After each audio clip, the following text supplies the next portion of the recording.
Shawn Michaels was born to be a superstar. Shawn Michaels is the most decorated superstar in history. But what I am is the Showstopper, the headliner, the main event, the icon of the WWE. Yours truly, the Heartbreak Kid, Shawn Michaels. I was a shy, very quiet kid.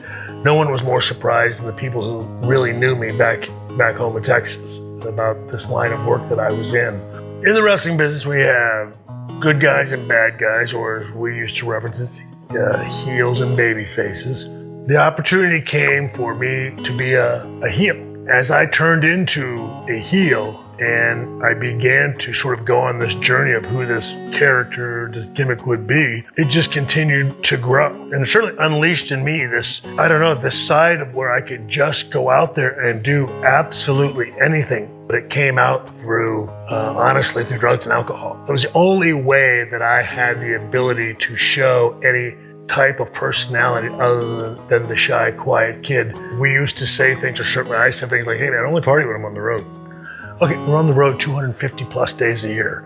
Hello. you know, I got into wrestling at 19. I hadn't even really found out who I was as a man yet. They all just sort of melded into one, and I didn't know where Shawn Hickenbottom ended and Shawn Michaels began, to be perfectly honest.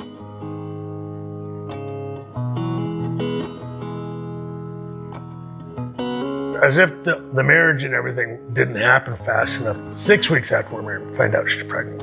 And now by this time, she's realized that the little partying that she saw me doing is not just a little thing. It's like he does that every day. And in my mind, I'm thinking to myself, okay, I've got 9 months to clean up.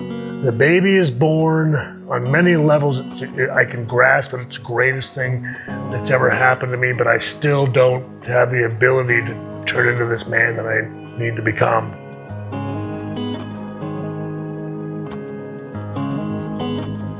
She's continuing to go to Bible study, and she's just changing, and I don't know, there's just something about her as all this is going on. She's not pushing me anymore towards anything. She's just an unbelievable mom and an unbelievable wife. So I'm yearning to be a better husband for her.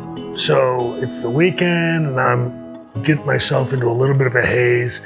My son's crawling on me, and I can hear him faintly say, "Daddy's tired."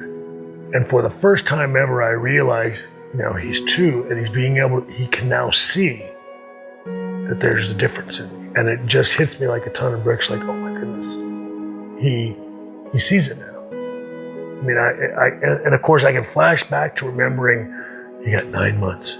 And all these times of, I'm gonna change, it's like 2 years later, 3 years later. I can't do this anymore. It bothered me so much. Lo and behold, one day I find myself in the parking lot of Cornerstone Church. I'm drawn to this place. I know that the good Lord is trying to tell me something, and I know it's in that big building. And I say, look, I'm looking for a Bible study. The lady looks up at me, and I think she thinks at first I'm there to rob the place. This gentleman sticks his head out of his office. He's their computer guy. He says, "You can come to mine." And he goes, "Wednesday night, 7 o'clock, I'll give you directions to my house." Well, he tells me, "Look, Shawn, to be a part of this Bible study, you've got to accept Jesus Christ, your Lord and Savior. Would you like that?" And I said, something, I think I would.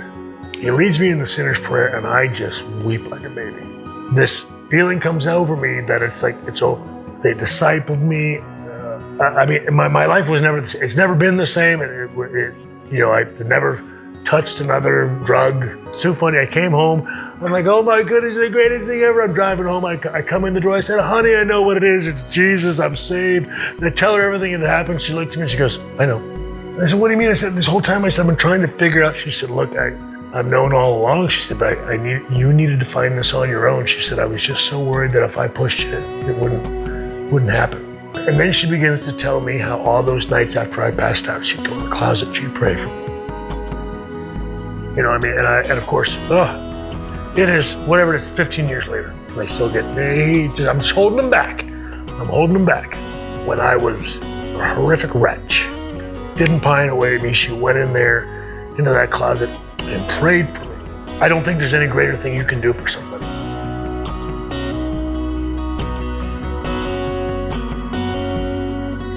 You know, there are little things here and there, things that I wouldn't compromise on. There was a time during my career after I went back that they wanted me to go over to SmackDown, which taped on Tuesday nights, which would have affected my wife's Bible study and mine. And it was just something I wasn't going to do. We could cut your contract in half. Do whatever you got to do. I said, you need to understand the good Lord's already decided how much money I'm going to make this year, not you going to change it. So.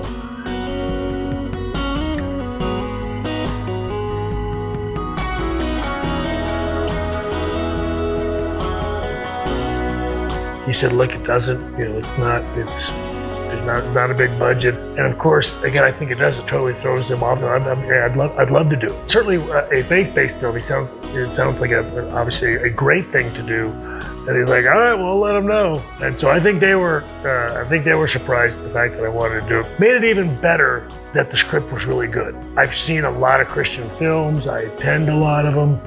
A great many of them. I enjoy some of them, not so much. I know how Christians are perceived. That's what I liked so much about this. But I was thrilled, I don't know, just to be with a different kind of group, to be in my first film and to have it be in a place where I was so unbelievably comfortable, I think was good for me.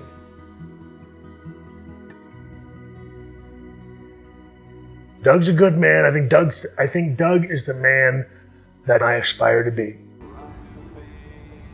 So what do you think? Is it a bit much? Just a little. No, that's cool. What do you guys do? You know, we show up for church events, go to homeless shelters, things like that. Yeah? Full time? No, that was the old Doug. DC. That was a much different group of guys. We mostly do this just for fun. You want a brewski? Can't. Sober. And the root beer has processed sugar. I get you. You're keeping the old temple pure. Try it. Don't leave me hanging. That's for me. Hey. The biggest change for me, I think, is I live a life of gratitude and thankfulness now. A lot of guys that I used to party with are no longer here. I was headed down the same road. It sounds melodramatic, but it's true. I'm amazed at the life that I've been given that I so unbelievably don't deserve. And of course, my Lord and Savior Jesus Christ, I thank you, my King, for saving me.